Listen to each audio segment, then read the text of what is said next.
UFOs, flying saucers, daylight discs, and nocturnal lights.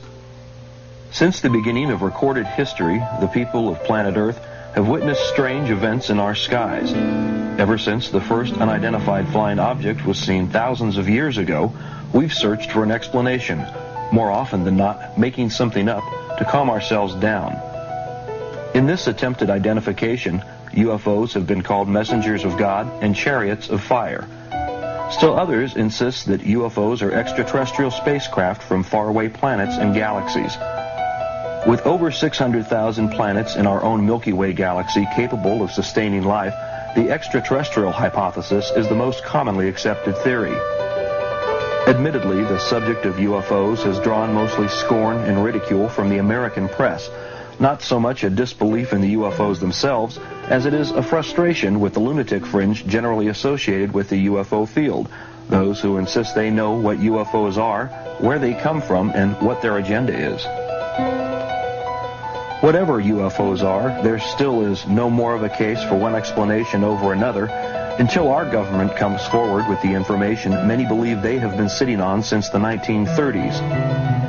Whatever UFOs are, they keep appearing in our skies year after year, witnessed by thousands of average Americans, people who never gave UFOs a second thought until they saw something strange in the sky that they couldn't explain.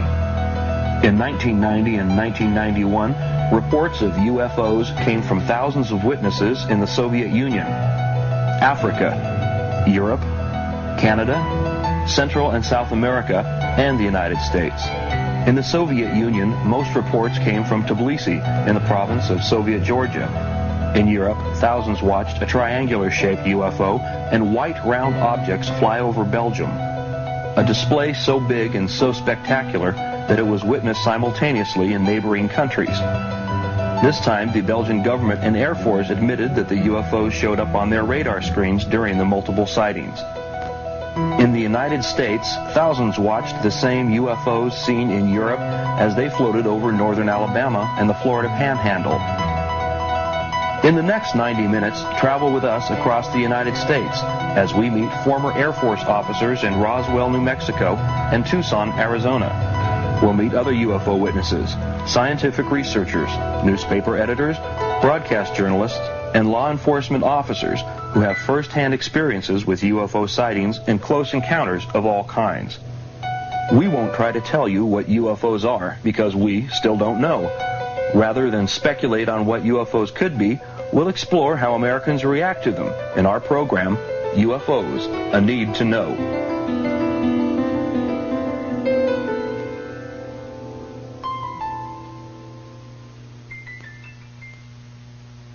This is the town of Fife in northern Alabama, the heart of what is commonly known as the Bible Belt. The people of Fife still live the same kind of lifestyles their ancestors lived here at the turn of the century. You could say that Fife, Alabama is the most normal place you've ever seen. But what happens here after the sun goes down isn't always normal. On the evening of February 10th, 1989, residents from all over the county deluged the switchboards of local law enforcement agencies.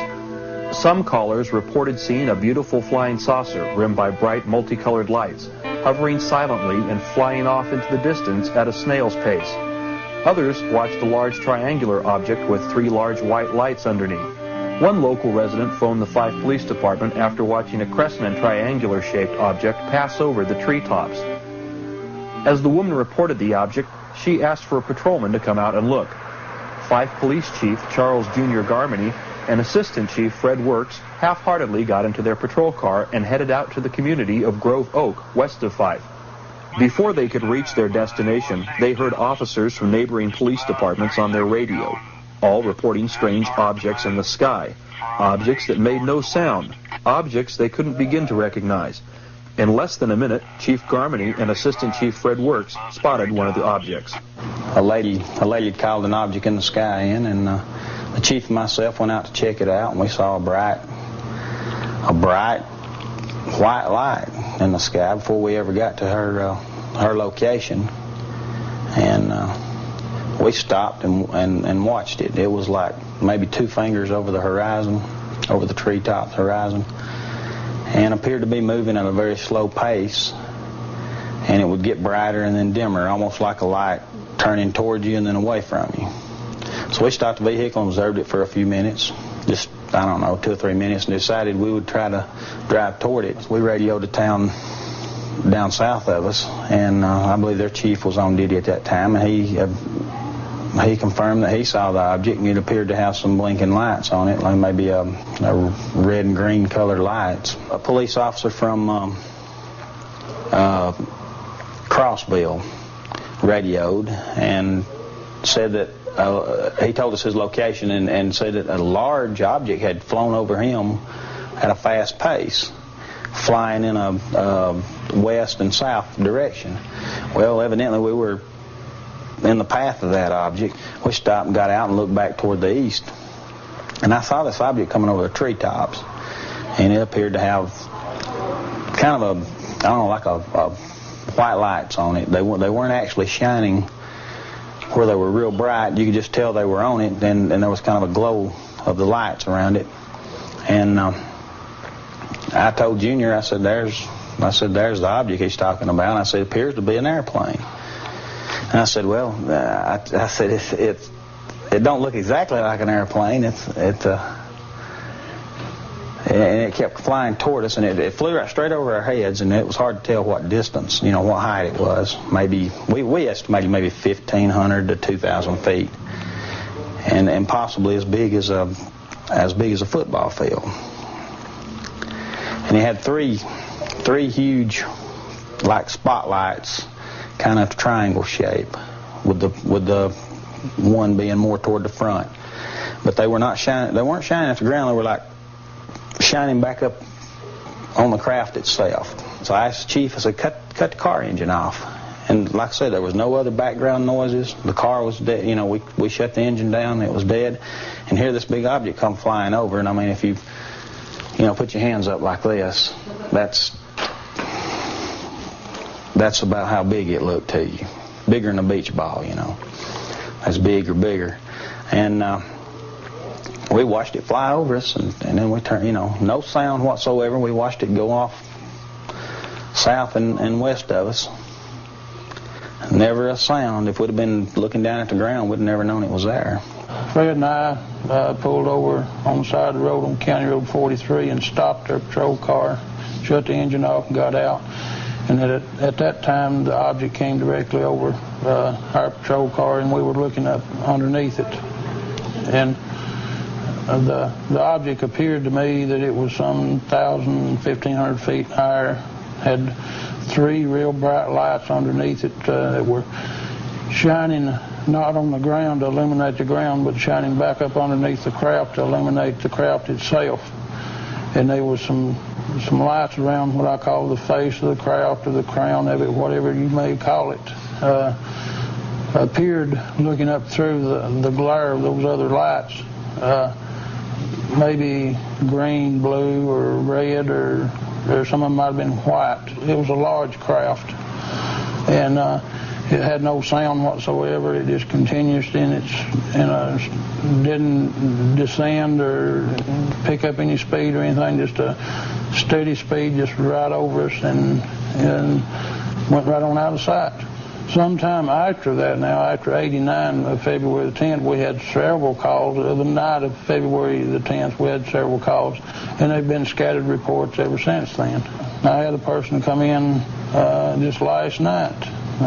Marty Roberts in a rowboat carrier came in, and he described this object to me and drew me a diagram of it on a paper, and it was something similar to what I had seen on February the 10th of 89. And he's seen that this past date. A lot of the people who are telling the stories are people that I know personally and have known for a lot of years.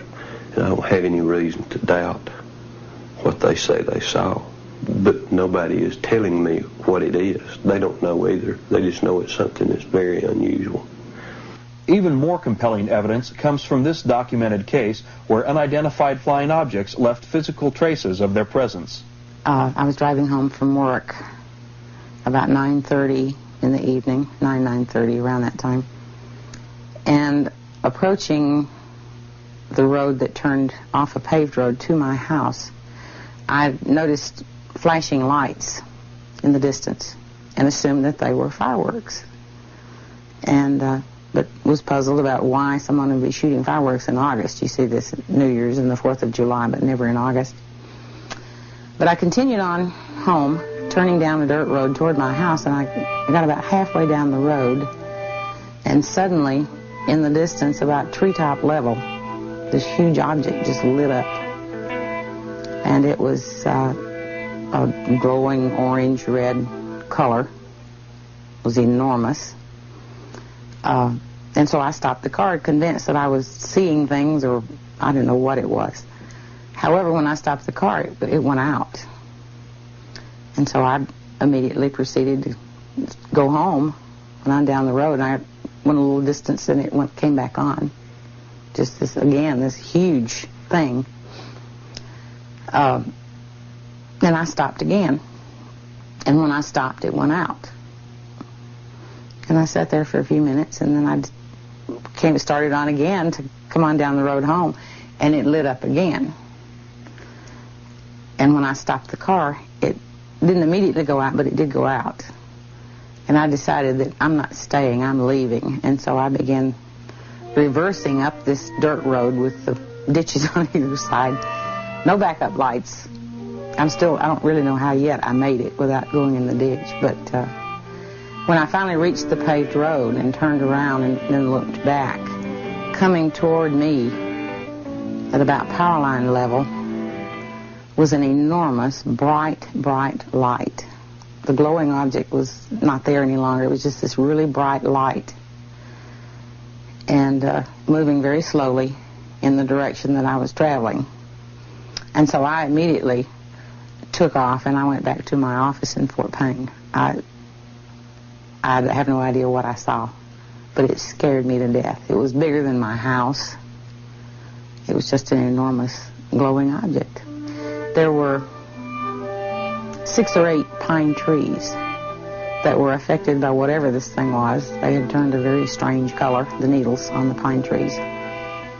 There's a maple tree nearby that with leaves on one side and no leaves left at all on the other side of this tree. And underneath where this object was, there's nothing but bare ground. Everything had died, all the grass and weeds and foliage of any sort. Just totally bare ground. Well, this happened in 1976, and it seems, I'm not absolutely certain of this, but I think it's been about 4 years ago that it finally started to regrow, which would be 86. So there was a period there of somewhere around 10 years that we had just a big bare spot there, that nothing grew. And there was a large pine tree that looked like something had just snapped the top out of it. However, it had not turned a different color. It was still green, but it was broken. Janine Lyle's story gains more credibility as a sergeant in the Alabama State Troopers recounts his investigation. At the point where Janine stated she saw the object, there was a large area of dead vegetation, trees, grass, weeds, bushes, etc., all dead, nothing growing.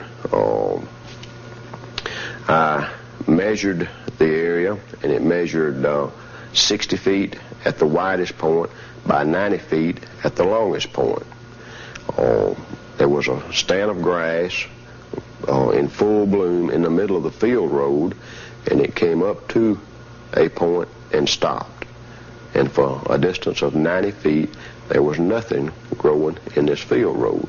And at the end of the 90-foot span, the grass again was in full bloom. There were no bushes alive, no trees alive in this entire area.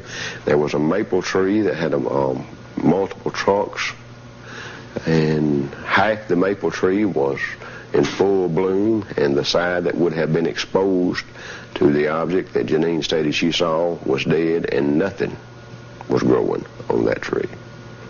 I personally was puzzled then, and am still puzzled as to what might have caused that. As to what Janine saw, I have no idea.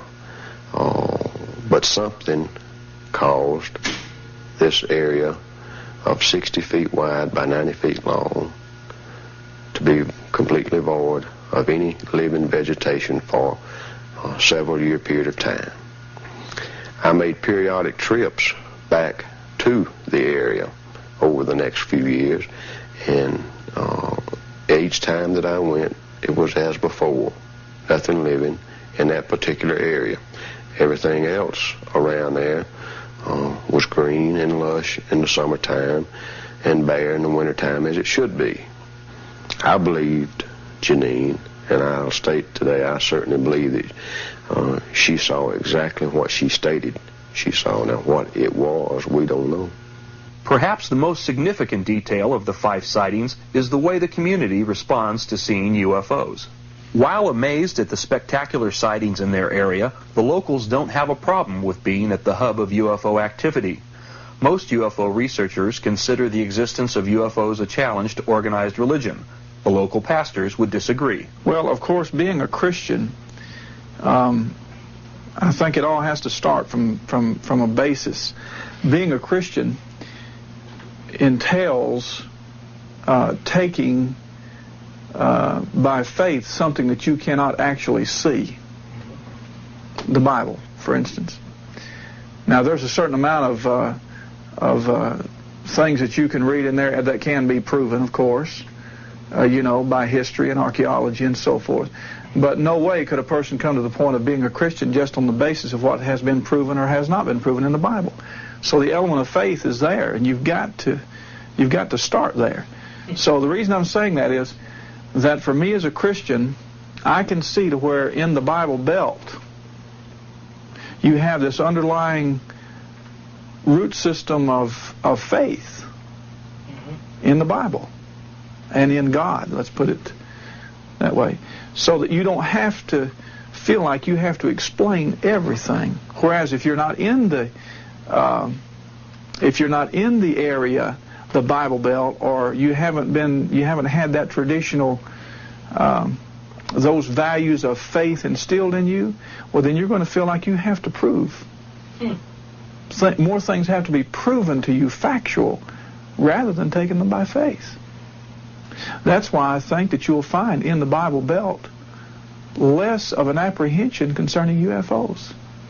I feel that Jesus, in the Scripture, and I believe it was in the Gospel of John, said that there were others that those that he talked to at that time did not know about, other sheep.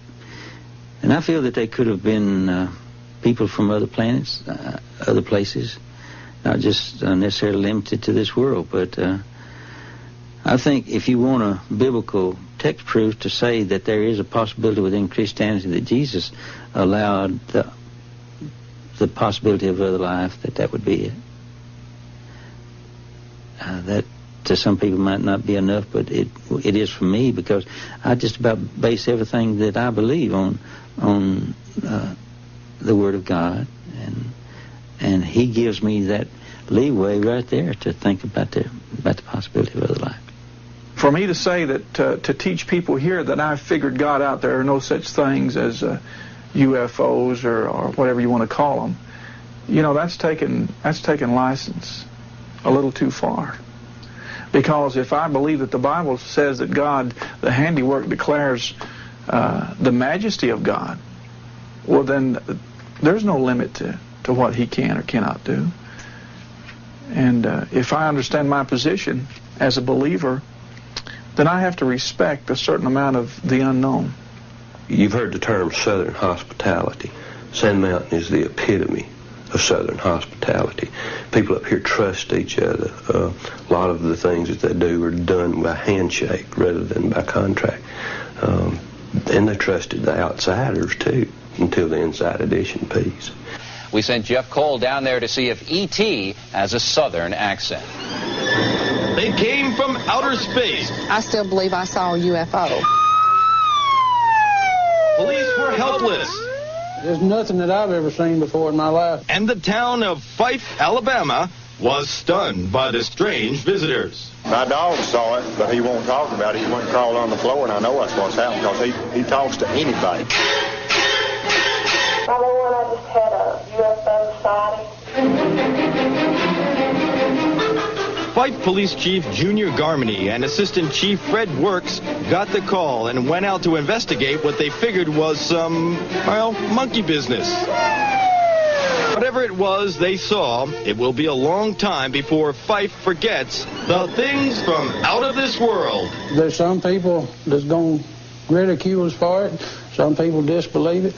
But I hope them people themselves get to view it one of these days. They may be coming to see you next.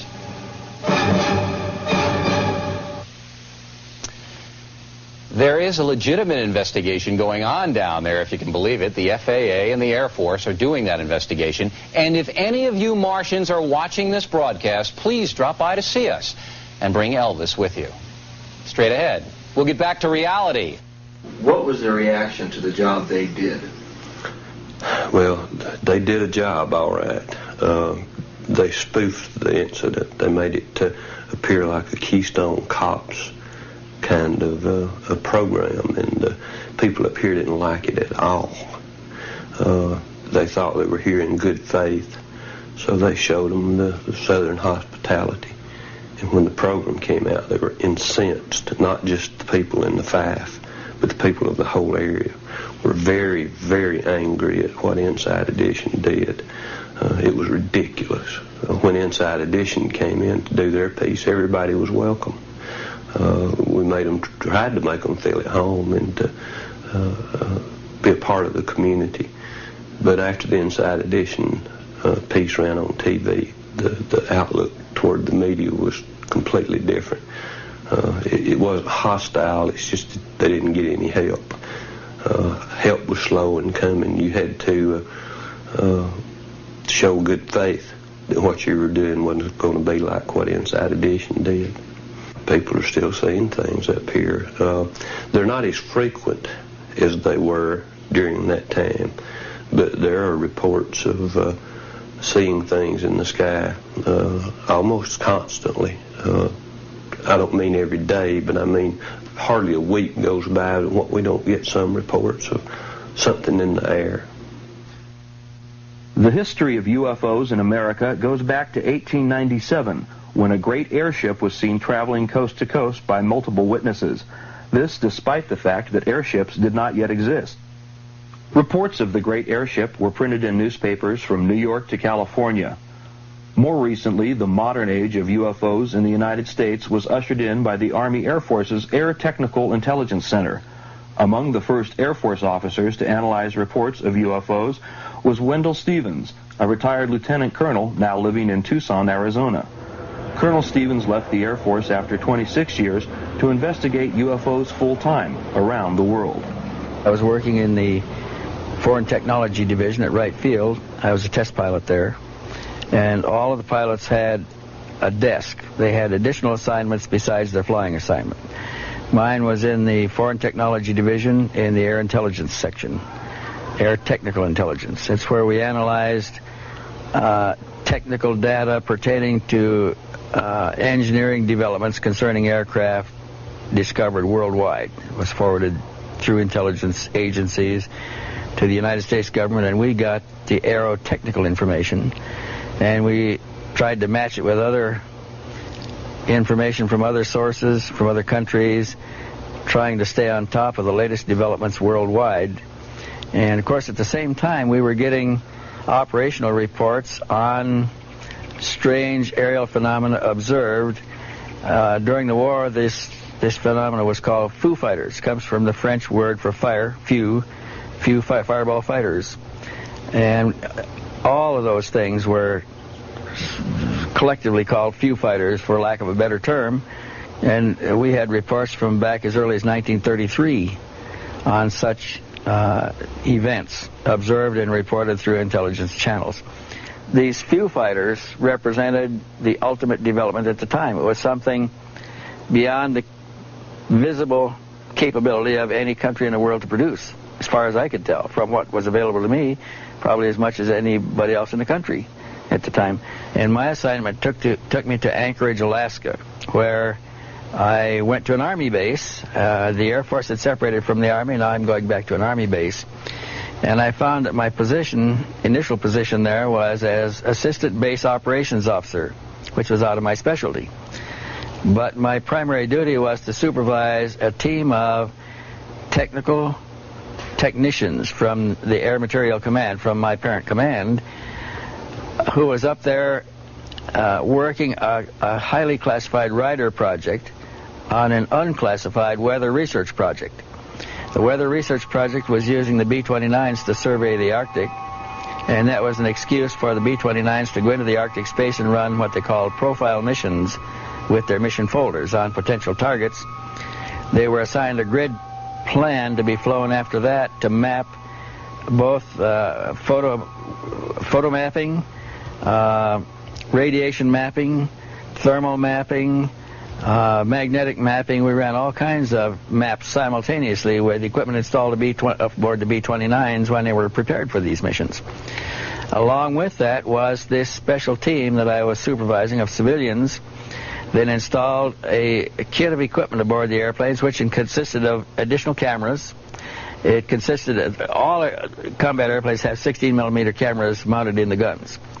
But in addition to those cameras, we installed other free-mounted 16-millimeter cameras, handheld 16-millimeter cameras, 35-millimeter movie cameras, a 70-millimeter movie camera, and we had still cameras up to a Fairchild K20 that took a picture on an 8-inch by 10-inch negative. That's the size of a typewriter page.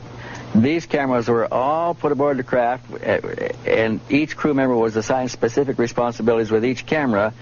In case something happened in the air, they were prepared. We also installed surge detectors on all of the electrical systems in the airplane. We had radio frequency detectors that swept the spectrum of radio frequencies. They would search the spectrum for an emission, stop on emission, read it for 30 seconds, and cancel it, and then sweep again looking for more until they had copied all of the frequencies being emitted. It would continually scan. Now, when those airplanes returned from a combat mission, all of this equipment was downloaded, and in the debriefing of the crew, if they had encountered anything, or if they had discovered surges on the line, or electrical anomalies, or interference on the radio, or anything unusual, we'd package all of the material into a metal box, and it would be couriered to Washington, chained to an officer's wrist that night. And about twice a month, they came back with reports of something operational in the field of activity we were surveying. They either saw other aircraft in flight over the Arctic under conditions that would indicate strange aircraft, high speeds, far beyond anything we could fly, 1,000, 2,000, 3,000 miles an hour. Objects standing still in the air, motionless. Objects approaching the aircraft head-on, reversing direction, and then proceeding ahead of the aircraft at the same speed in flight. We had reports of disc-shaped objects that paralleled the craft in flight. In one case, we had one that paralleled the ship so close it was behind the trailing edge of the leading wing and ahead of the leading edge of the tail wing in the slot there.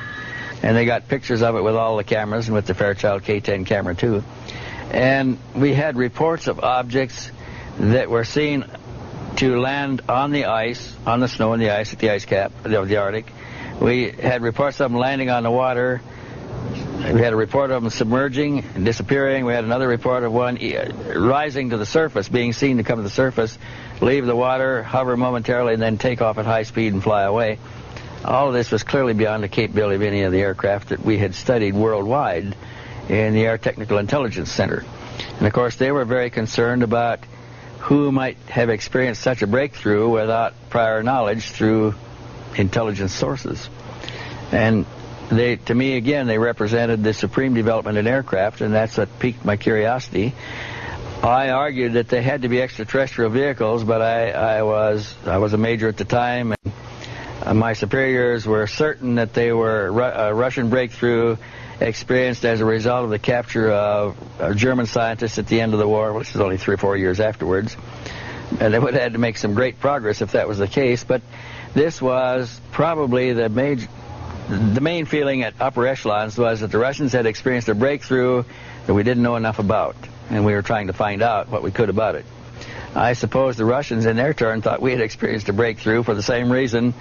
We even had reports of electrical disturbance to the degree that engines quit running in flight and then started up again by themselves.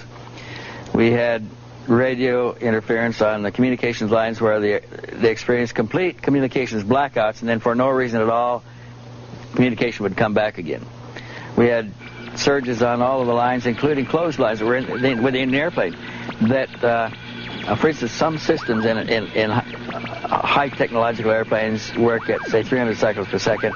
Another part of the same equipment may work at 150 cycles per second.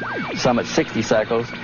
More and less. And we had electrical interference simultaneously on all frequencies. At times, we also had selective interference on different frequencies. We never knew what was causing this because it always cured itself in flight, which true failures don't do.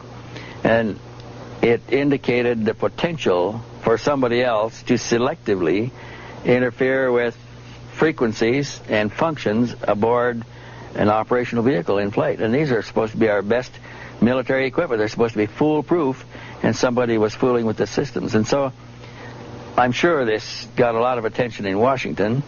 I was never able to see anything because when a flight came back with evidence captured in that mission, my team of civilians downloaded the cassettes, the cartridges, the reels, the rolls, everything, and we were never allowed to process anything there. It was all packed in this metal box. It was like a small footlocker, and couriered to Washington, and nothing ever came back down the line to us.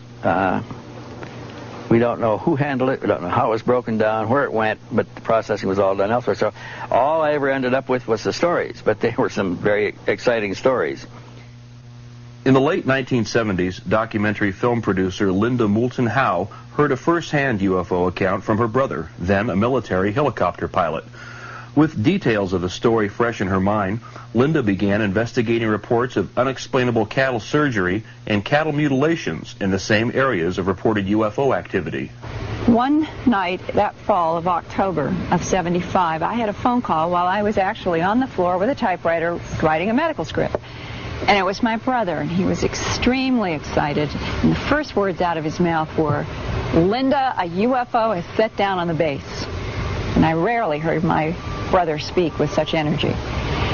He was a helicopter pilot in '75 at Malmstrom Air Force Base outside of Great Falls. And that particular night, he had been at a wing party when beepers started going off all over. There was an emergency. And the emergency, as it turned out, was that electronic signal equipment had gone off over a missile silo known as Kilo 7 at Malmstrom. And a sabotage alert team was reporting that a football field sized, that'd be 300 feet in diameter, an orange glowing disc was hovering, or stationary, whatever word you want to use, very low to the top of the missile silo. And that it was casting light that was brighter than daylight. My brother said that the sabotage alert team actually had an argument with the command unit saying, "You want us to go closer than where we are," which was a quarter of a mile away, "then you come out here." And that kind of insubordination got people's attention too, that something serious was there at that missile silo. Jets were scrambled. When the jets got above whatever this orange glowing thing was, it blinked out. The sabotage alert team said, "We know it must still be there. It's just disappeared." As long as the jets were there, couldn't see it. The jets were called back. Back on it came. Began to rise and was picked up by radar until it Dopplered off at 200,000 feet. Well, the next day, my brother said that they sent a team out there to investigate that missile, and that they found that the targeting information in the computer head about where the warhead would go in the world had been changed. And the next day, they took out that whole missile and put in a new one. Same time, around the base, ranchers were finding mutilated animals. And my brother had a first-hand conversation with a flight surgeon at Malmstrom Air Force Base in 1975 when a rancher brought in the back of a pickup truck a cow in which the lips alone had been beveled so perfectly and surgically, that the flight surgeon talked to my brother about it and said that the tissue of this particular cow had been drained so thoroughly of blood that it was not even red, it was the palest of pink white, and that he as a flight surgeon had no idea what had happened to that cow. Well, that was 75. The next year, I moved with my family from Boston to Denver. I had a little file on animal mutilations, but the truth was, I really in my own mind didn't have any solid connection of thought at all between the animal mutilations and what had happened at Malmstrom with that UFO. To me, in my mind, they were separate issues. I did a whole series of films and studio programs on environmental issues and was working on a program with a crew in the summer of '79. It was actually behind the scenes of a Colorado Shakespeare Festival, as far from this subject as you could get. And my sound man was talking about the fact that there were mutilations happening in the West. And sure enough, I began realizing that the newspapers had more mutilation stories, and I thought, well, I've got to get to the bottom of this. When this phenomenon, the mutilation, started back in the late 60s, I know that there were people who, in the beginning, they took it seriously, even though the rest of the world was saying it might be predator and satanic cult. I guess I find myself in that unusual and unique position of also being one of those people who took the mutilation seriously enough to stick with it long enough that I have found myself becoming an authority in an area that I never would have suspected, the mutilation of animals worldwide. But the carcasses themselves are one of the biggest single bodies of evidence that something highly unusual is taking place on this planet. Mutilations have continued every year in my files. I first started looking into the mystery in '79 to '80 when I did the documentary A Strange Harvest. And the phenomenon was worldwide then. It remained worldwide in stories throughout the beginning of the '80s. We're now in 1990. And right here in front of me, I have an article from Associated Press. Cattle mutilations, still unexplained. This is dated August 19th, 1990, Vicksburg Sunday Post, Vicksburg, Mississippi. Here is a story about 2 mutilations in a little teeny place in Mississippi called Guntown. This is 1990. This is right now. One of them, and I talked with the veterinarian, a veterinarian named McMillan in Guntown. Quote, a 500-pound heifer was found in early July with the left ear and 18 inches of skin from its left rib cage cleanly severed. Where the hide had been, a hole was bored through to the beast's heart. And the vet said that he could look right down through a hole in the rib cage and he could see a hole going through the heart. Do we have any technology that could do that kind of a... Maybe lasers. Maybe lasers. But the big question is, which contingency of the human community is going to be bothering with a calf in Guntown, Mississippi, with laser equipment that could do this? Current day lasers, if the military has it, fine. But this phenomenon started in 1967. Laser technology was lab bench research then, that year. And yet that first horse that was found in southern Colorado in September of 1967, referred to as Snippy, but the actual name was Lady, that horse had flesh stripped from the neck up. The bones were as clean white as if that horse had laid in the sun for months. A pathologist named John Altshuler, who's been working with me recently, was there confidentially. Didn't let anybody know. He looked at that horse and found that the internal sternum cavity of that horse in '67, all the major organs had been removed. And he said the thing that got him, since he had worked medically on cadavers of human bodies and other animals, including cows, in his work as a medical student, he said there was no blood, there was no presence of fluid, there was no indication there were just dried blood anywhere in the cavity or around that horse. He said how you would remove these kinds of organs and have it be so clean was remarkable to him in 1967. Further, he took some pieces of the mutilator's cuts and took them back to Denver. And under a microscope, he said he could see clear evidence of high heat at the edge of the wounds. This is 1967. 1989, he and I work on getting tissues from 9 mutilated animals in the summer of 1989 from Arkansas, Oklahoma, and Missouri. And there was one in December in Idaho, so those were 4 separate states. Under a microscope, he finds the same evidence of high heat cut on the edges of these mutilator cuts. He estimated 350 degrees or above. Well, that clearly excludes predator. And in my own opinion, and with the conversations I've had with law enforcement about the whole issue of satanic cults, I have yet to meet a law enforcement person who privately would say that they thought satanic cults were responsible for this, because there have been too many undercover efforts trying to come up with some satanic cult or somebody who would even give information that a satanic cult was involved with mutilations from Canada throughout the United States, Puerto Rico, Mexico, Central America, South America, Australia, the Canary Islands off the coast of Africa, parts of Europe. I mean, this is a worldwide operation. And in every single case, the animals basically are treated the same. The same things are missing. An ear is missing, an eye is missing. The jaw is either cut like this and comes down like this, and it comes across like this, and everything is removed. We're talking clean bone on an animal that is still warm to touch. The tongue is always cut in a vertical cut deep within the throat.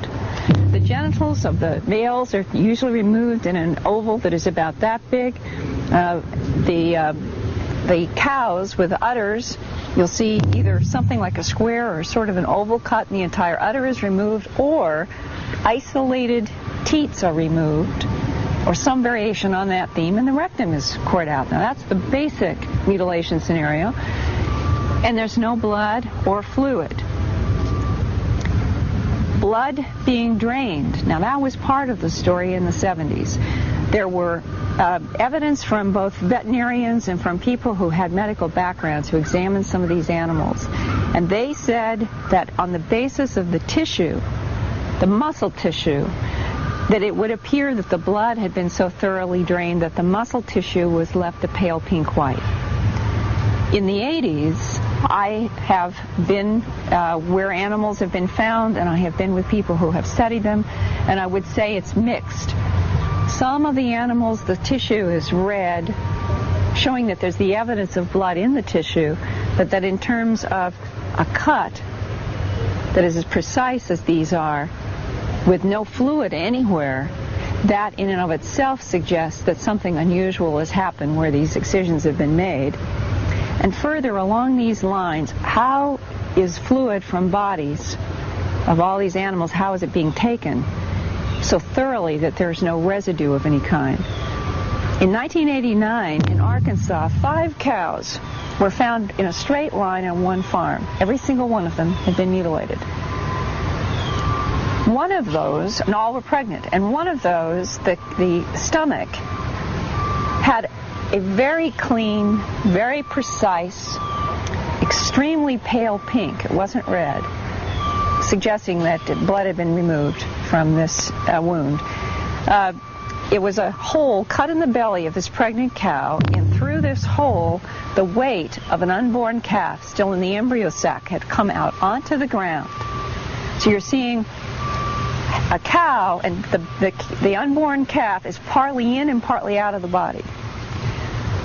When the farmer saw this astonishing and horrifying scene, he called local authorities in the newspaper. Jim Williams, who's the editor of the Little River News in Ashdown, Arkansas, sent out his associate editor with a camera. She was the first one there, about 5 hours after the farmer had found them.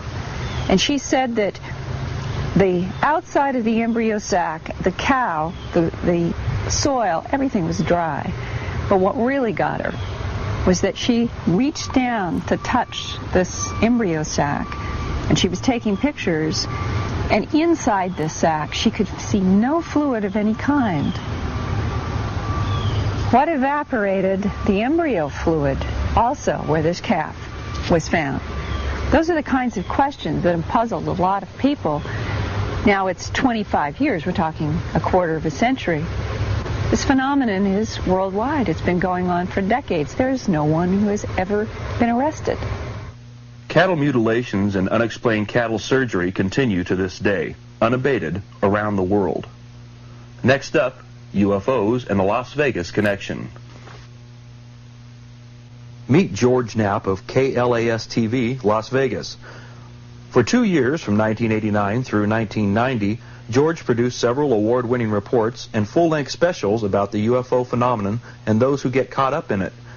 Initially optimistic that his programs would lend credibility to the topic of UFOs, his programs were seen by millions here in America and overseas. His programs, UFOs: The Best Evidence, Parts 1 and 2, became a hot property on the illegal video cassette market, with more people having seen the illegally copied tapes than originally saw the programs as broadcast. After dealing with the subject of UFOs and high-visibility proponents of the Flying Saucer Society, his initial optimism has turned into pessimism after having his fill of lunatic fringe ufologists. We've all seen so many people in this field where they want to convince you you've got to believe. I'm more of the opinion you put out the information and let people make up their minds. I wrote to President Carter to ask him a couple of questions, and that's a whole other line. I never got through to him either. I wrote to virtually every NASA astronaut who has ever been associated with this phenomenon and never got a single response from any of them. You'd figure you'd at least get a form letter back, and never got anything. I wrote, I'm very disappointed with the Freedom of Information Act, how effective that is, too, because I didn't get diddly out of that. Wrote to NASA knowing that they had a certain body of information. I asked for all of it. Well, here it is. Here's all of it. And 6 months later, somebody else asks for all of it, and they got a lot bigger pile of all of it than I got. So I think, there's very few checks and balances on that. They give you what they want in that system. I asked for my own FBI file. I know that there is one there. I've covered the president on a number of occasions. I know there have been some background checks. I know I've been mentioned to the FBI in the course of investigating various stories here in Las Vegas in association with organized crime. They have no file on me. That was their response. Oh, yes, they do. Well, they do now. Some of the information is very disturbing. It changes the way you view things. It changes the way you look at everything once it hits you what really is going on. And I think the government could be right in a sense that if the story came out in its entirety, if the president went on television and said, they're here, we can't do anything about it, that it would shake our foundations. It would shake our belief in religion and shake our belief in government. Maybe people would stop paying their taxes because it would change the way we view everything. It's changed my life. I mean, I'm not seeing God or anything, but it's changed the way I view things. Most controversial in Knapp's UFO report was the story of this young scientist, Robert Lazar. Lazar claims that out in the Las Vegas desert, he worked on operational flying saucers at an area called Site 4. He says it's our country's #1 top secret. I had a casual meeting with Dr. Edward Teller while working at Los Alamos National Laboratory in New Mexico.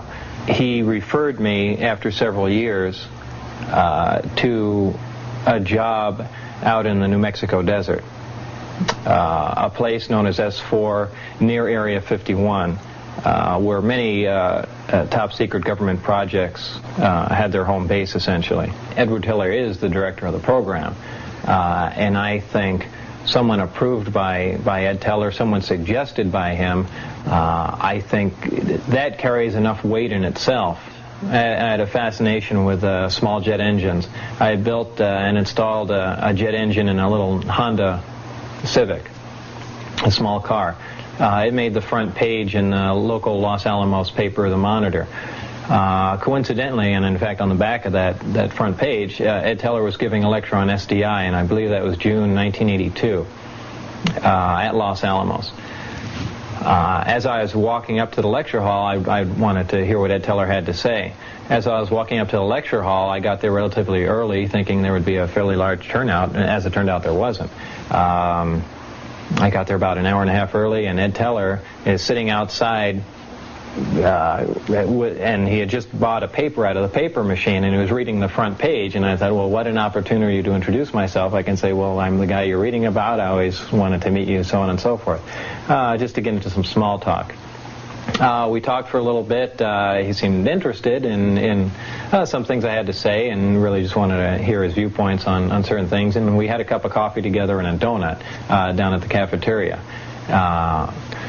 That was the extent of our meeting. After that, I heard his lecture, and later, after I had moved to Las Vegas, when I decided to get back into the scientific field and sent out resumes to many other laboratories around the country, also any government research organizations, I did shoot a resume to Ed Teller, too. He called right after receiving it and said, I had directed your resume to someone in Nevada.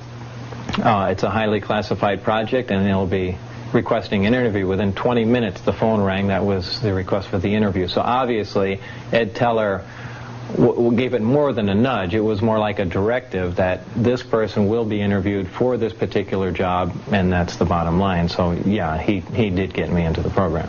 In early 1989, I was already in the program and working at a slow pace, because at the same time I had to go through an extensive security investigation that was like no other I had been through before. I had Q clearance from Los Alamos, and this was something far above it, which I was told was 38 levels above Q clearance.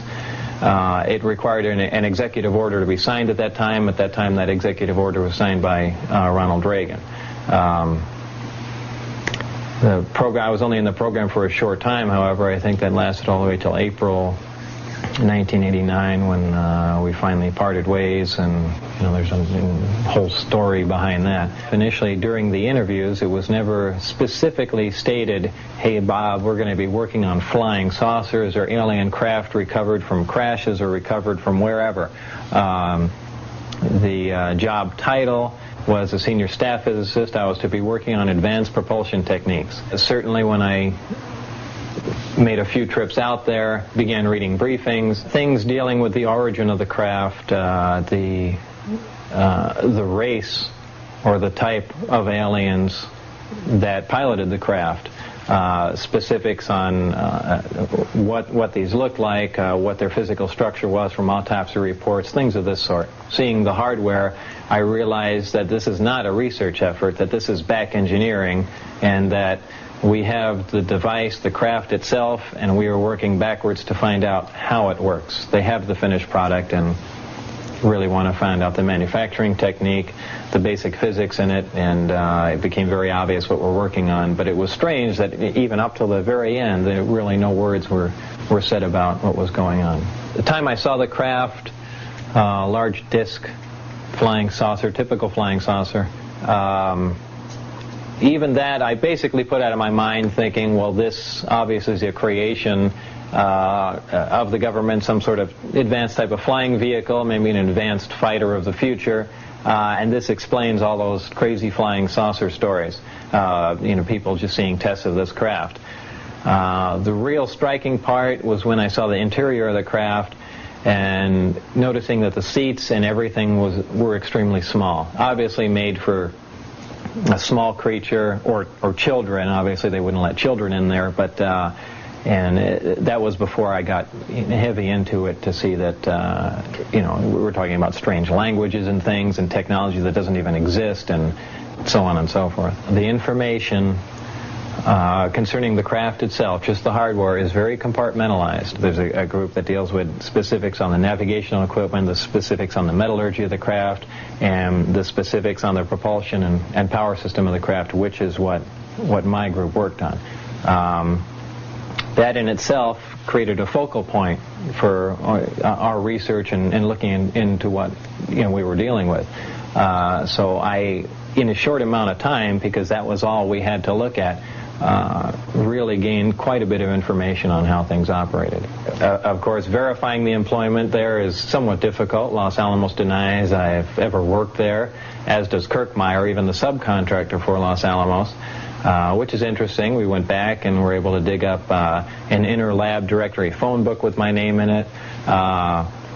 Certainly I got some of my colleagues from Los Alamos to verify that I worked there, but for the most part, Los Alamos has kept everything pretty quiet and even denies that I ever lived in the town, though I'm known by many people in the town and many of the people I worked with, supervisors, so on and so forth.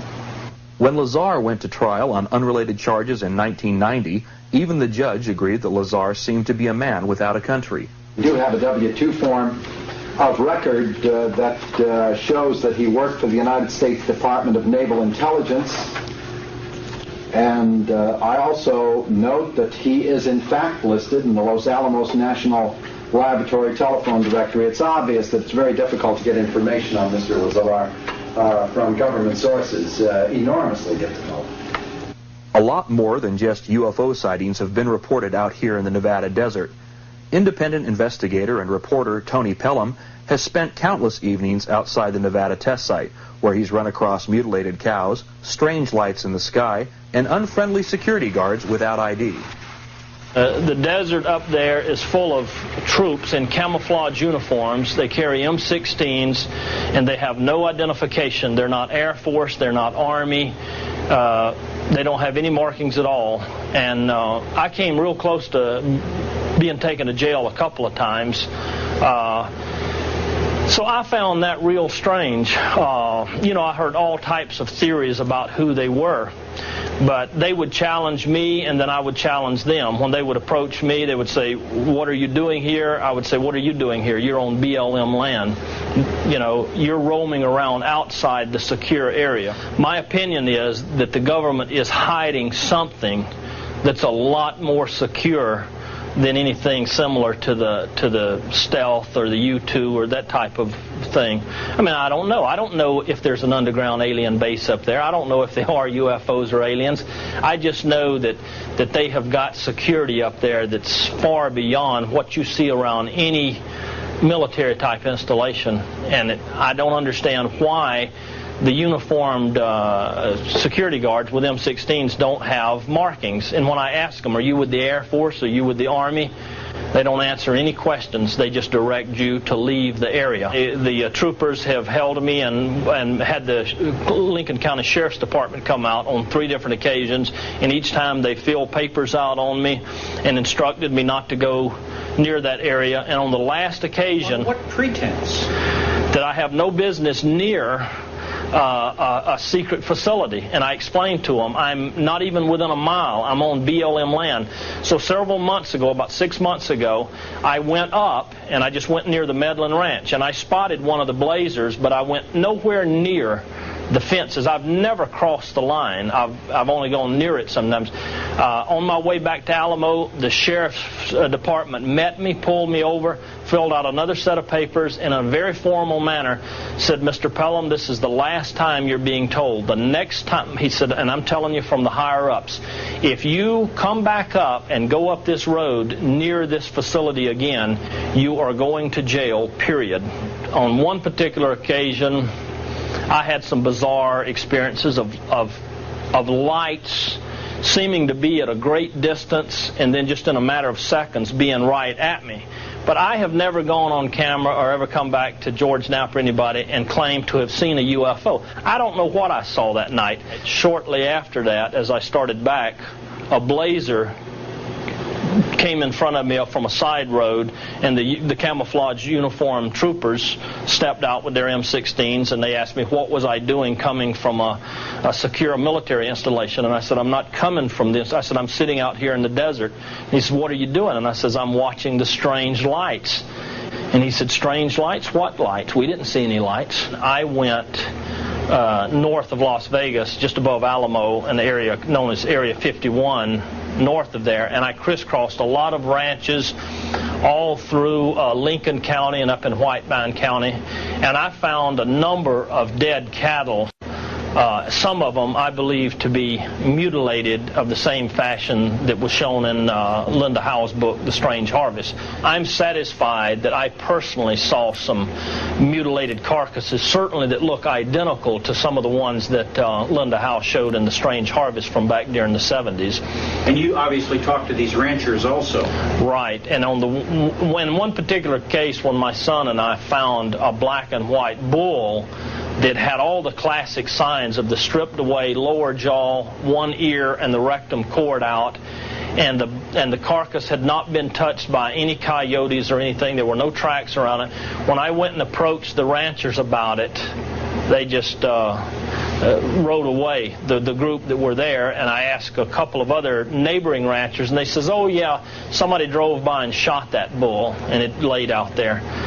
Which I don't buy that at all. It was a mutilated cow. When I actually looked over the sheriff's records and would talk with people who had held prominent positions in those counties off the record, they told me that from their own experience of investigating these fresh kills, that they personally believed that it was done by something from outside this planet.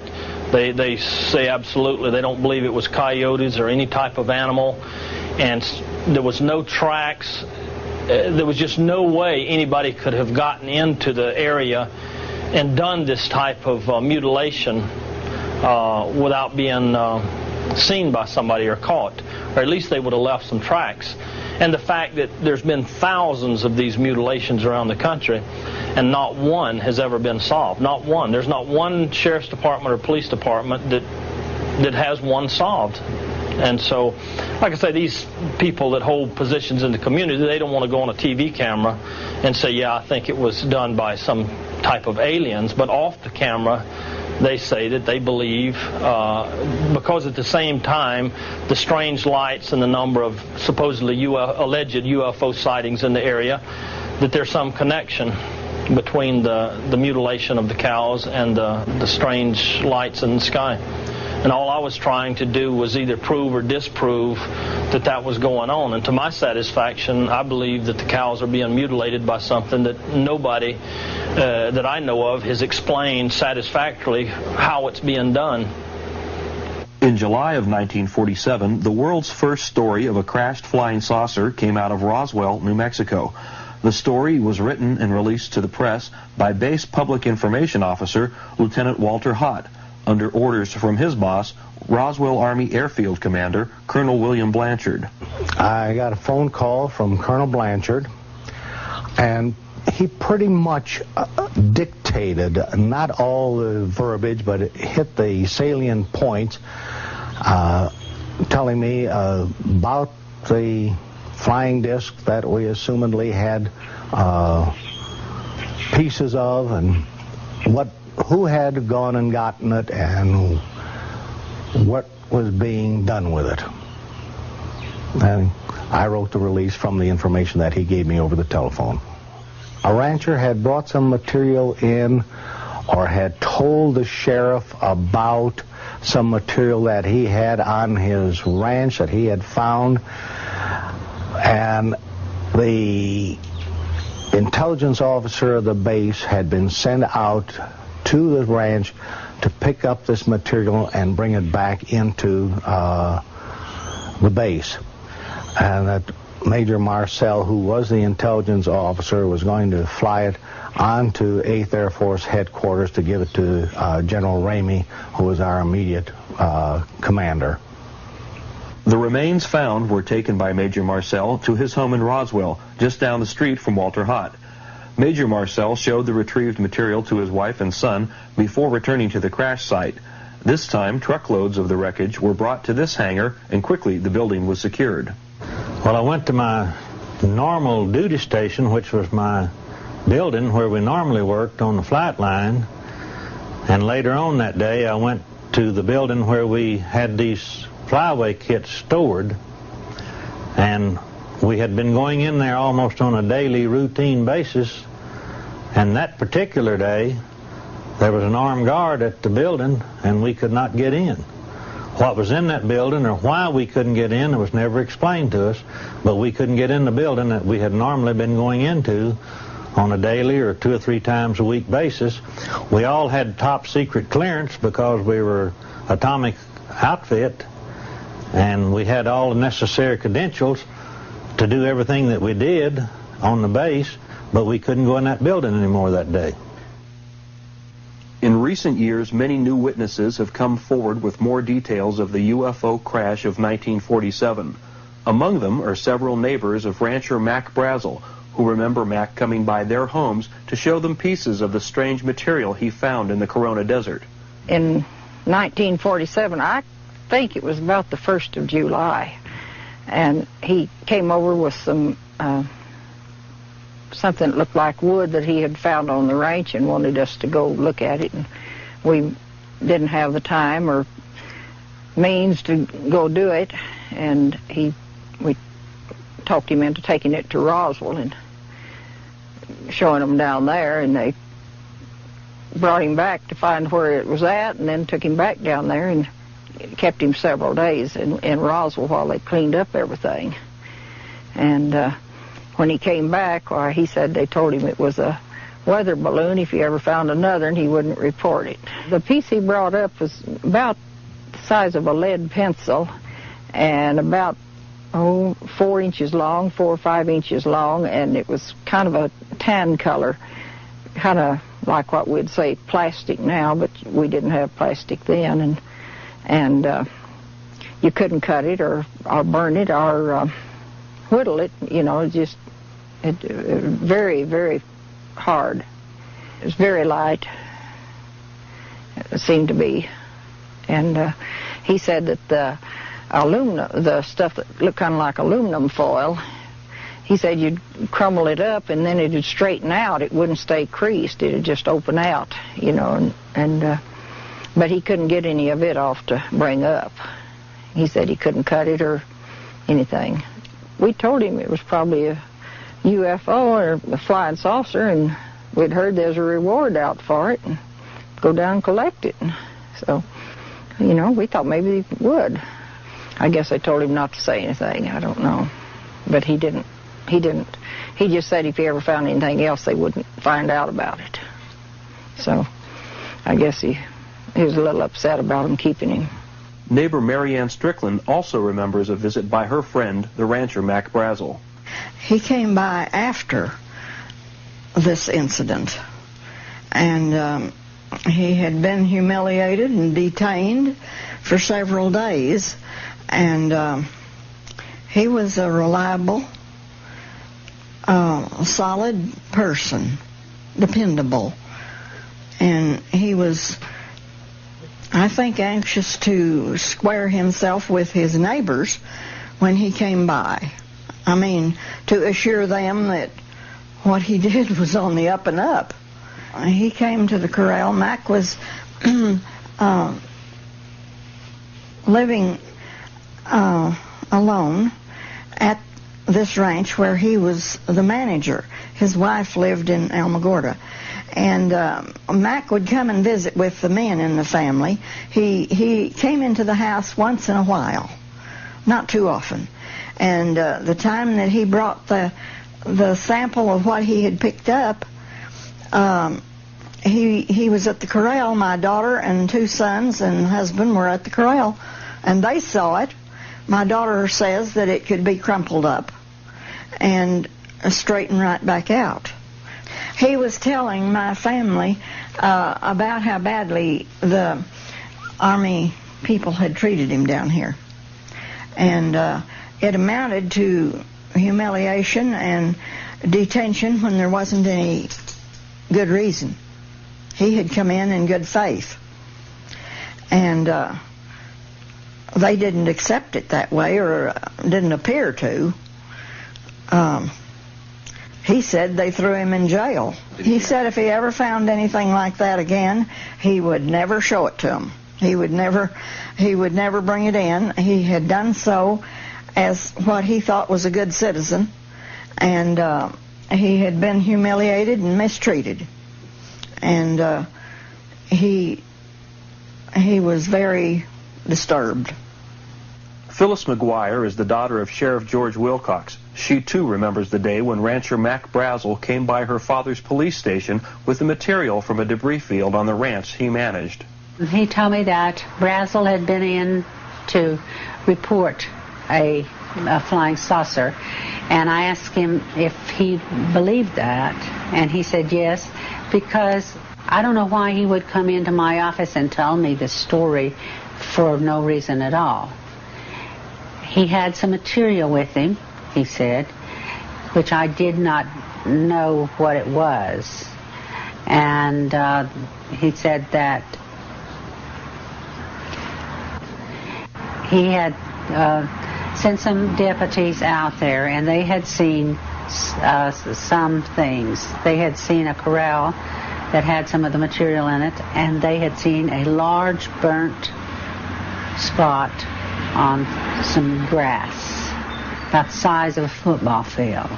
My mother told me years later that the Air Force asked them not to say anything at all about what had happened, and they changed the story that the paper had put out originally to say that what had been found was a weather balloon.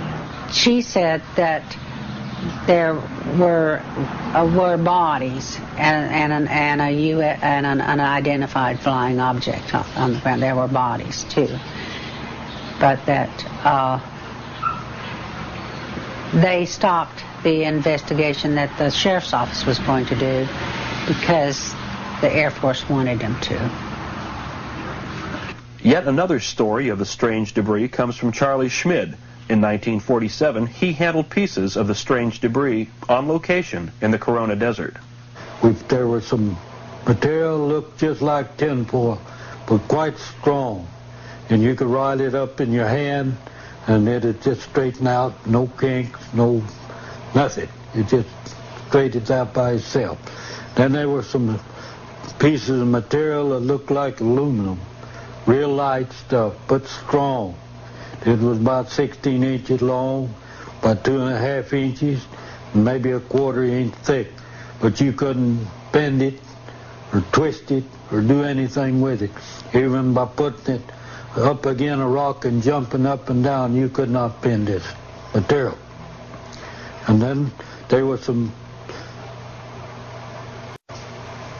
material that looked like wood, which I don't know whether it was or not. It was broke, but it wasn't broke square. It broke like a spear off at an angle, and it was about 1 inch thick. I mean square, we'd say, that way. But it had some writing, looked like flower on just one side.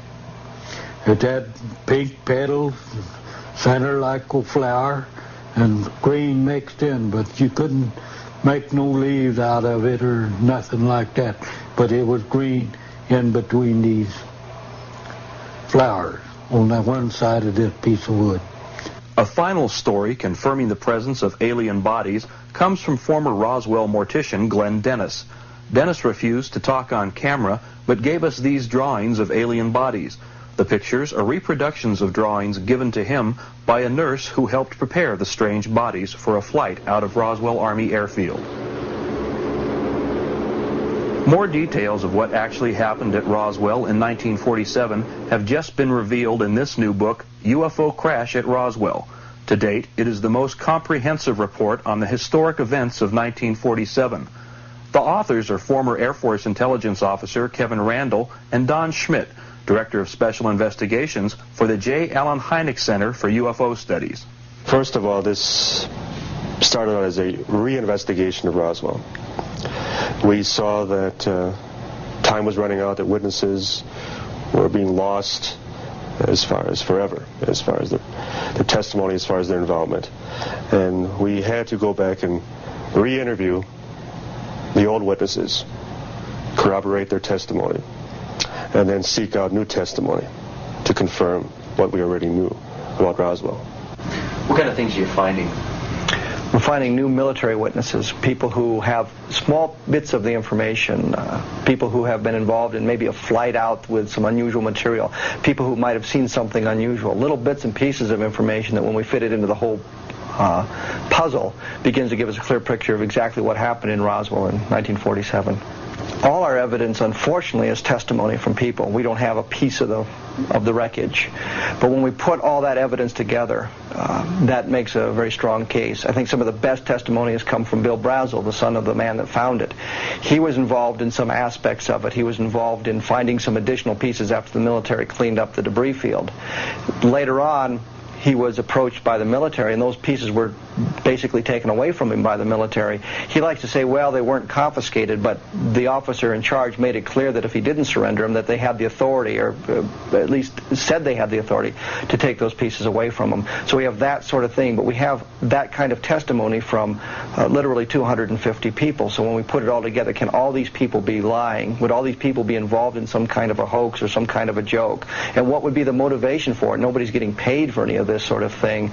And why would the wife of one of the men that was involved in flying the bodies out of Roswell, suddenly when we get to the point where we've identified that her husband was a member of the 509th Bomb Group and he was involved in this, suddenly tell us that she couldn't talk about it, she didn't want to talk about it, and hang up the phone on us if there was nothing to it? And what did her husband tell her before he passed away? So we've got that sort of thing going for us, and I think that's the body of the testimony, the body of the evidence that we have. The wealth of testimony, the video depositions, the sworn affidavits, the deathbed statements that we have, the 24 FOIA requests, Freedom of Information Act requests, concerning specific details about this experience, all paint a picture that I defy anyone to come up with a conventional explanation with proof. Among the first investigating the Roswell crash and retrieval was nuclear physicist Stanton Friedman.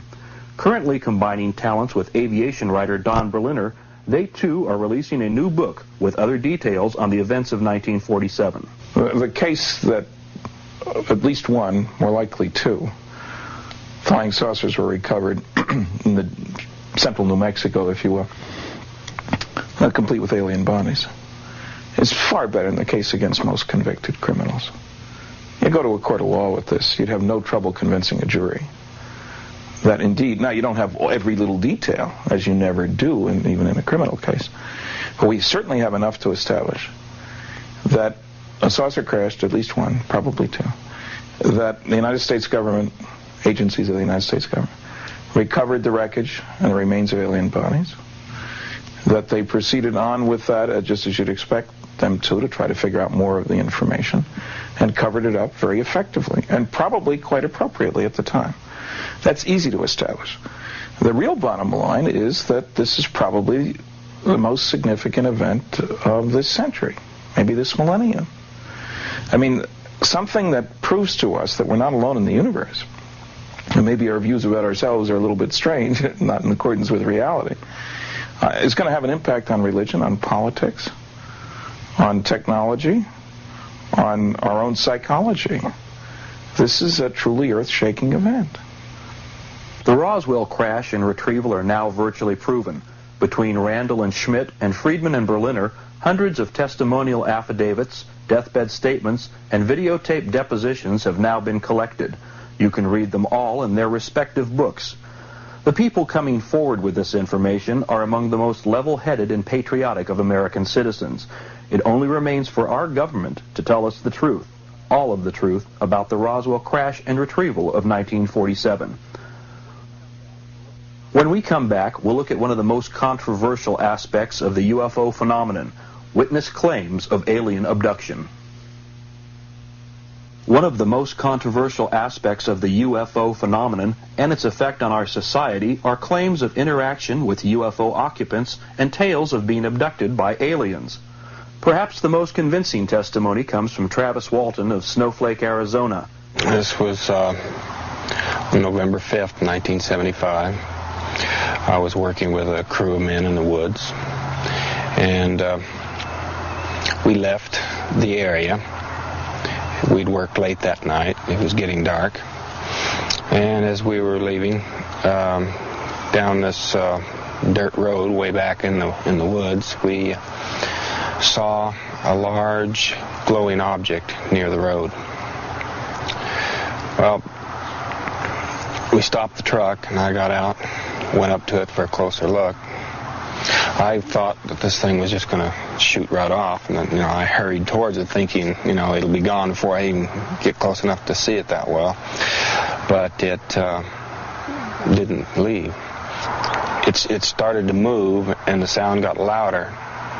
So I jumped down behind the end of a log there, and I decided I better get out of there.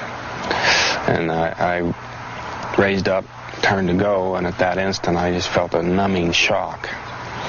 I blacked out. Men in the truck said they saw a beam of energy come out of the craft and hit me in the upper body, knocked me through the air. When I regained consciousness, I was on board the craft, apparently. I came to kind of slowly. I was kind of groggy. I didn't regain consciousness real quickly, but when I finally got where I could see, I saw these creatures standing over me. And I became hysterical instantly. I knocked them back and jumped away from them. They started towards me. I screamed and made threatening gestures, and they stopped and turned and left this room. They had gone to the right, so I ran down to the left. It was down a curving hallway. I ran by some other doors, and I came to another door, and I kind of got to control myself a little bit. I kind of panicked there for a minute, but I stopped, went in this room. It was a very strange room. You could see the stars projected on the walls, or maybe you could see them through maybe some kind of a viewing screen or something. I don't know. But there was a chair in the middle of this room that had some controls on it, and I went up to that and tried to see if I could figure a way to open a door or get out of there or something. Another being came in at that point. The first creatures that I saw were very, very different from us. They were short, less than 5 feet in height. They had large, bulging craniums, kind of a chalky white look to their appearance, very large eyes. He took me out of that room that this was parked in, down a hallway to a smaller room where there were some other people like him, and they put me down on a table, and I struggled with him, and I was knocked out, made unconscious with a kind of an oxygen mask-like device. And the next thing I know, I wake up on the road. Well, I know the Travis Walton case is a particularly striking case, and mainly because of the 6 witnesses. 5 passed in flying colors. An examination by a polygraph operator who was under the impression and the suspicion that they had murdered the then missing Travis Walton. And that investigator, who was a police polygraph operator, told me that if there was any defrauding or any kind of a conspiracy to produce a hoax, these 5 did not know of it, and that they were telling the truth when they told the story about Travis Walton. He remembered very little of the 5 days. But it wasn't what he remembered, but it was the fact that there were so many witnesses that had been examined in that particular way. I think that puts it down as one of the principal and most persuasive of the abduction cases. Seeing UFOs or believing in them is a personal experience. The interpretation of paranormal experiences is individually subjective to the percipient.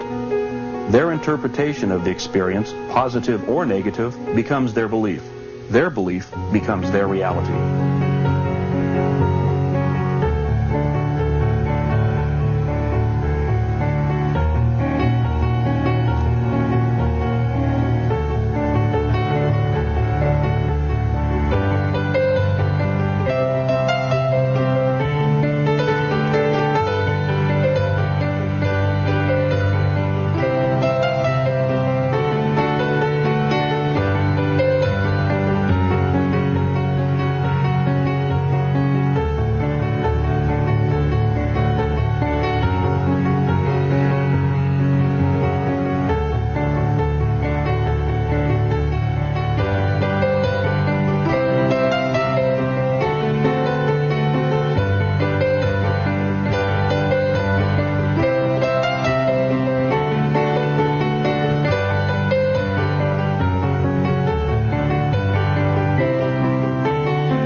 And I sat there for a few minutes, and then I started on again to come on down the road home, and it lit up again.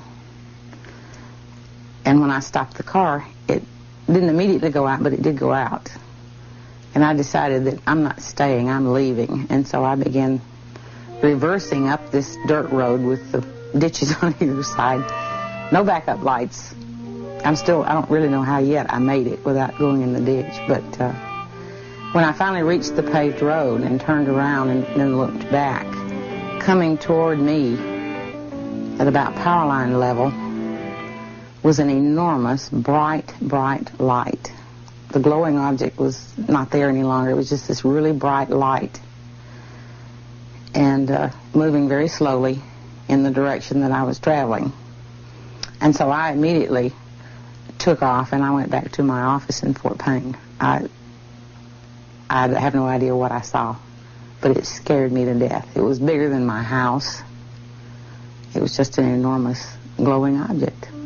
There were 6 or 8 pine trees that were affected by whatever this thing was. They had turned a very strange color, the needles on the pine trees. There's a maple tree nearby that with leaves on one side and no leaves left at all on the other side of this tree. And underneath where this object was, there's nothing but bare ground. Everything had died, all the grass and weeds and foliage of any sort. Just totally bare ground. Well, this happened in 1976, and it seems, I'm not absolutely certain of this, but I think it's been about 4 years ago that it finally started to regrow, which would be 86. So there was a period there of somewhere around 10 years that we had just a big bare spot there, that nothing grew. And there was a large pine tree that looked like something had just snapped the top out of it. However, it had not turned a different color. It was still green, but it was broken. Janine Lyle's story gains more credibility as a sergeant in the Alabama State Troopers recounts his investigation. At the point where Janine stated she saw the object, there was a large area of dead vegetation, trees, grass, weeds, bushes, etc., all dead, nothing growing. I measured the area, and it measured 60 feet at the widest point by 90 feet at the longest point. There was a stand of grass in full bloom in the middle of the field road, and it came up to a point and stopped.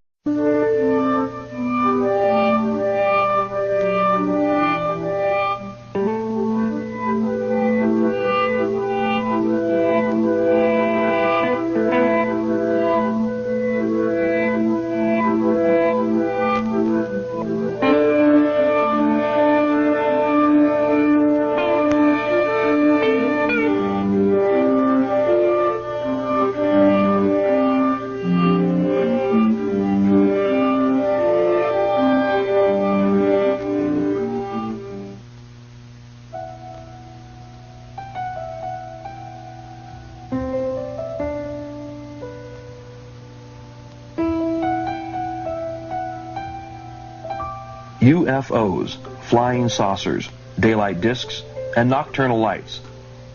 Since the beginning of recorded history, the people of planet Earth have witnessed strange events in our skies. Ever since the first unidentified flying object was seen thousands of years ago, we've searched for an explanation, more often than not making something up to calm ourselves down. In this attempted identification, UFOs have been called messengers of God and chariots of fire. Still others insist that UFOs are extraterrestrial spacecraft from faraway planets and galaxies. With over 600,000 planets in our own Milky Way galaxy capable of sustaining life, the extraterrestrial hypothesis is the most commonly accepted theory. Admittedly, the subject of UFOs has drawn mostly scorn and ridicule from the American press, not so much a disbelief in the UFOs themselves as it is a frustration with the lunatic fringe generally associated with the UFO field, those who insist they know what UFOs are, where they come from, and what their agenda is. Whatever UFOs are, there still is no more of a case for one explanation over another until our government comes forward with the information many believe they have been sitting on since the 1930s. Whatever UFOs are, they keep appearing in our skies year after year, witnessed by thousands of average Americans, people who never gave UFOs a second thought until they saw something strange in the sky that they couldn't explain. In 1990 and 1991, reports of UFOs came from thousands of witnesses in the Soviet Union, Africa, Europe, Canada, Central and South America, and the United States. In the Soviet Union, most reports came from Tbilisi in the province of Soviet Georgia. In Europe, thousands watched a triangular-shaped UFO and white round objects fly over Belgium. A display so big and so spectacular that it was witnessed simultaneously in neighboring countries. This time, the Belgian government and Air Force admitted that the UFOs showed up on their radar screens during the multiple sightings. In the United States, thousands watched the same UFOs seen in Europe as they floated over northern Alabama and the Florida Panhandle. In the next 90 minutes, travel with us across the United States as we meet former Air Force officers in Roswell, New Mexico and Tucson, Arizona. We'll meet other UFO witnesses, scientific researchers, newspaper editors, broadcast journalists, and law enforcement officers who have first-hand experiences with UFO sightings and close encounters of all kinds. We won't try to tell you what UFOs are because we still don't know. Rather than speculate on what UFOs could be, we'll explore how Americans react to them in our program, UFOs, A Need to Know.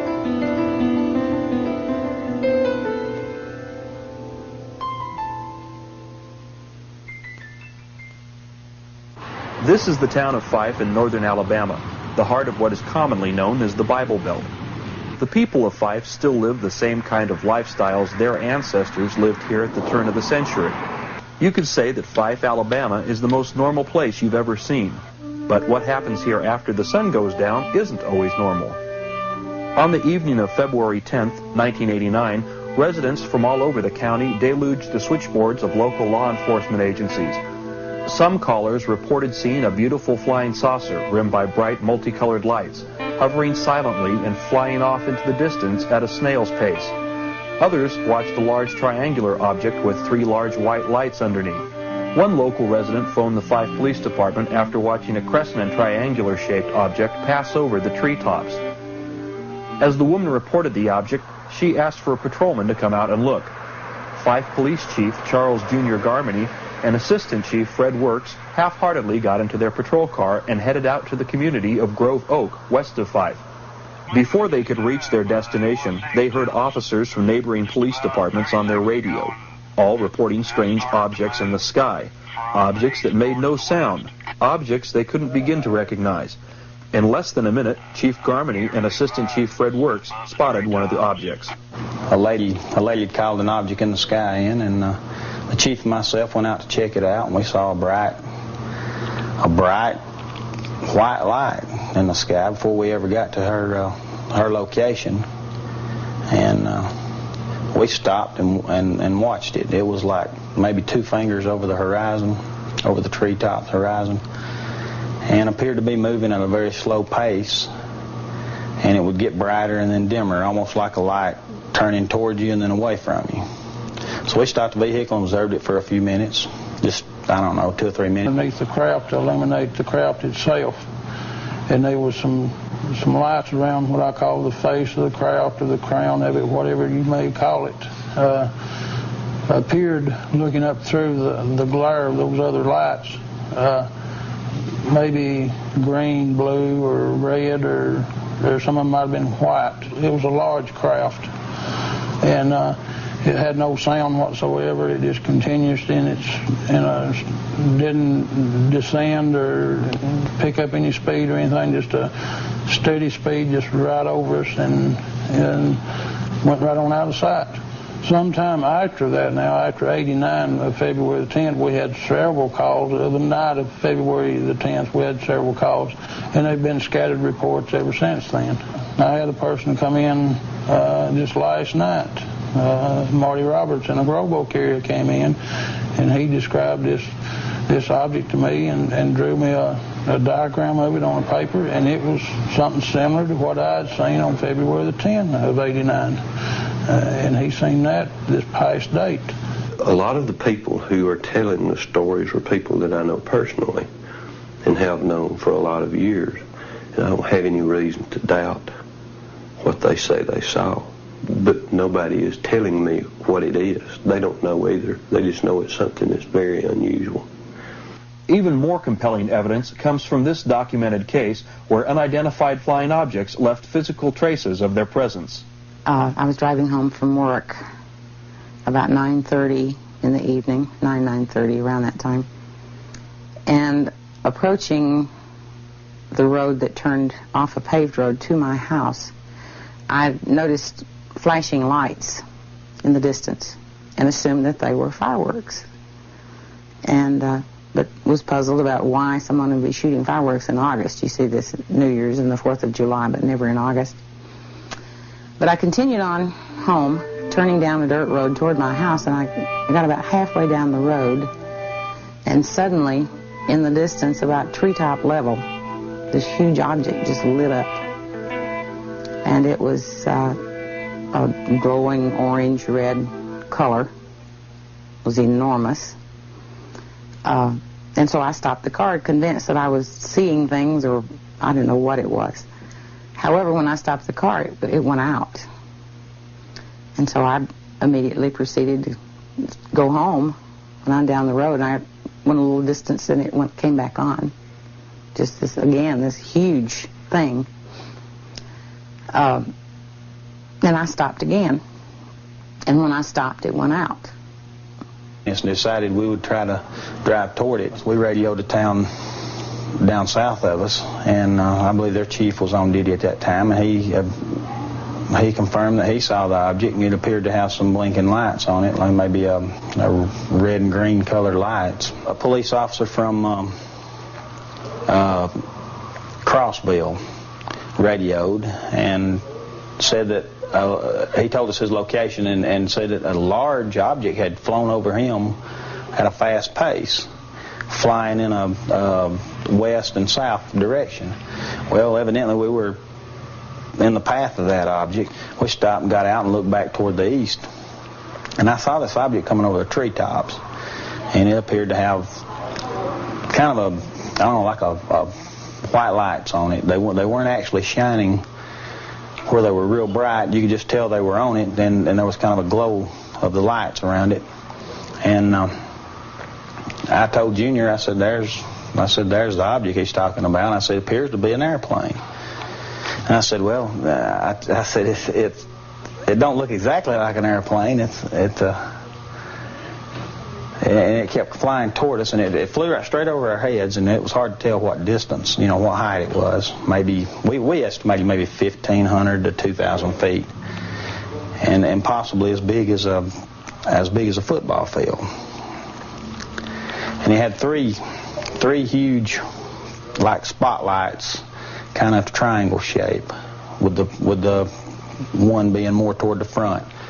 But they were not shining. They weren't shining at the ground. They were like shining back up on the craft itself. So I asked the chief, I said, cut the car engine off.